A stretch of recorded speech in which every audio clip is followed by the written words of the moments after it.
Hey guys, just before we start this video, I just wanted to quickly remind you to join our AFL Fantasy comp, and the code is on my left hand side right now if you want to join. This is an open league, so this is unlimited spots, and the winner of our fantasy competition will win a secret prize. Now the reason why it's a secret is because me and my brother haven't decided what the prize is going to be yet, but make sure to join in the fun. But for now, let's get into the video. I wanted to talk about some lower price players for AFL Fantasy. So over the last couple of weeks or month or so, we've basically been talking a lot about AFL Fantasy as the little bit of the off-season period is going.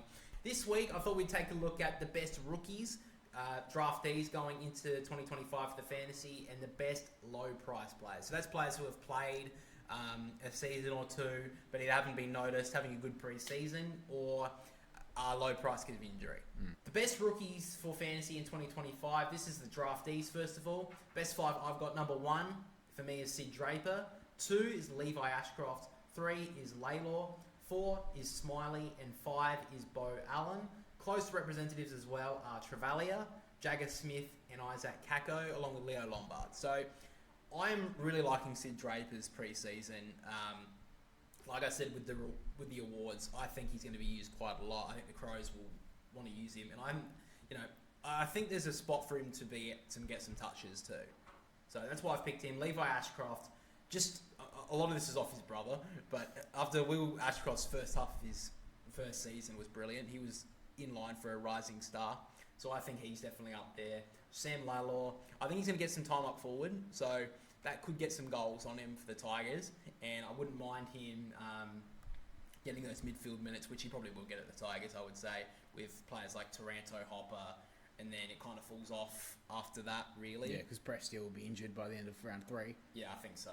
And then Smiley as well. I think he's there with Laylor. You've already called him as like a rising star potential. And then Bo Allen. So this guy is WA boy, West Coast Eagles. A lot of good talk about him.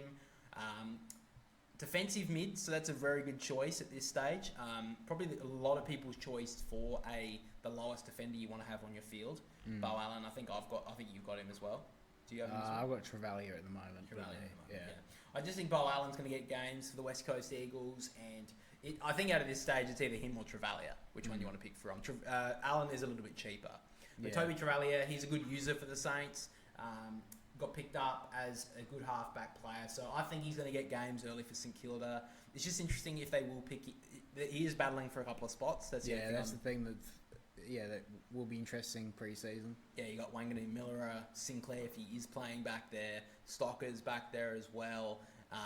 There's a lot of options in their defensive 50, so interesting to see if he gets games for the Saints early on.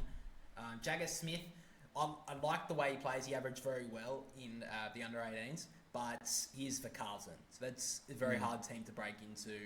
I'm thinking he's going to have to play halfback. He probably won't get a role there because there's too many players for Carlton back there. If he goes forward, I can't see him averaging more than 60. Nah, can't either. And then Kako, this guy I'm thinking is the first team for the Essendons. The reason why he is here is because I think he's going to get games. He's almost a lock for games for Essendon, otherwise injury. So I think Kako is a good choice if you want someone that you know is going to play. Yeah. For me, that's why Kako's there. But now to the top 5 low-price players. So these are players that have had a year of AFL experience at the very least, but it's either been injury or just not been able to get games as to why their price is so low. So top 5. Number 1 is Elijah Hewitt for the West Coast Eagles. 2 is Daniel Curtin. 3 is El Harley. 4 is Tom Doedee. And 5 is Kane McAuliffe. Elijah Hewitt, number 1. This guy has been ruined by injury for a couple of years now for West Coast. He's priced under 350k. He's a forward mid, so he's a good choice for a low price forward who has had AFL experience. He's had a few games for the Eagles. He's had a massive pre-season from what I've heard, and I think Elijah Hewitt's your choice if you want that low price forward at this stage. I think if you're looking at it, you're thinking Curtin, Kako, or Hewitt as your 3 choices for a low price forward at this stage. Maybe Joe Berry, which is another player I forgot to mention in the close mentions as well for the draftees. Daniel Curtin, there's been talk that he's bulked up a little bit and he's played some midfield minutes for pre-season for the Crows. Now, I don't think he's going to get much midfield time, but he's also been talked about playing in defence. And he's had a good pre-season, Dan Curtin. He's not going to play forward. Don't even bother him playing down there. If he can average 60, that's enough to get you to around 8. I think, and then his price will max out, and then you can get rid of him. El Harley is an interesting one because he has not played a game. He was a mid-season draftee last year for Essendon. There was a lot of talk about him getting a debut late for Essendon, but just never got the chance. I think it was a bit of an injury as well. So I think everyone's got him somewhere in their team. He's one of the most popular players, El Harley. I think Essendon could use a player like that. He's a good user. A lot of people compare him to Adam Sard as a good ball user. And I think that he's going to get games early. There's been a lot of talk about pre-season, done pretty well. He's a good user, so I think Essendon could use that, especially with a lot of running gun game that they usually play. Yeah. Tom Doedee, massive recruit last year, but obviously an ACL ruined his first season for Brisbane, missed out on a premiership. I'm a little bit concerned about if Leicester takes that spot from him, but he's a very low-priced player, and he was good for a good 65-70 average for the Crows when he played. Yeah. And finally is Kane McAuliffe, a bit of a surprising one for some. He is priced pretty high for a low-priced player. He's priced at $3.96.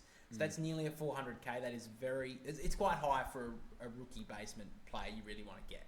But he's bulked up over the pre-season. He had a couple of games for Richmond last year, a couple of games off the bench as a sub as well, I believe. And the fact that he's bulked up, had a good pre-season for the Tigers, they're looking for young players to go through there. He may actually be fighting for... He's probably fighting for spots with a couple of the rookies, and the fact that he's a bigger body may give him that little bit of the edge that could get him at that spot as like a fourth or fifth midfielder. And if that's the case, he could average 70. And I mean, if you have that as your basement midfielder on your field, that's pretty decent for the first 8 rounds. Yeah. I mean, at the very least, if you have, let's say you have him at your mid 7, and then in your reserves you've got a Jagger Smith or a Smiley or something, and they're scoring better, at least you can put McAuliffe on your reserves. He's there for your buys, because Richmond don't have a buy, and he can get you a good 70 score. Yeah. So that's why I've kind of put McAuliffe there. I mean, there's players like Zach Reed, Josh Gibcus. Yeah, I've got them as well, but... Tom Campbell's another one if you want to have that. I feel if Tom Campbell was in round 1 for Melbourne because Max Gawn's out, I don't think his injury is going to be enough. It's a voice box injury, so I don't think that's going to lock him out of round 1. Melbourne will need him to kick him out of the bottom 4. So if he's fit, he'll be fine. But Tom Campbell's a good choice to have there if no other ruckman are picked, and you have that cash. That's what I've got him there for, just in case that a 230 player or basement ruckman or another ruckman around that price plays. You just swap it, because then you'll have the cash. Yeah.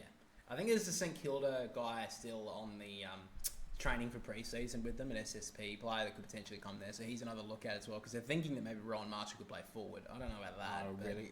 For St Kilda's sake, they can't do that.